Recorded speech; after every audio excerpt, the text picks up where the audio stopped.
Welcome to our comprehensive guide on how to enable memorialization for your Facebook account on an Android device. Let's walk through the step-by-step process. To get started, open the Facebook app on your Android device. Tap on the three lines located at the top right corner of the screen to access the menu. Next, tap on the settings icon within the menu.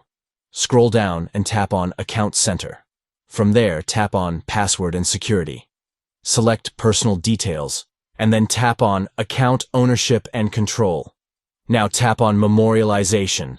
Choose your account from the list displayed. Tap on Memorialize Account to begin the process.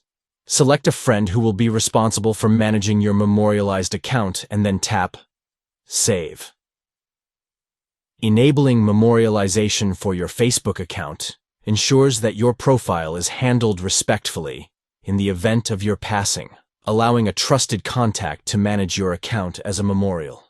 By following these steps, you can easily set up memorialization for your Facebook account on your Android device, providing peace of mind for the future.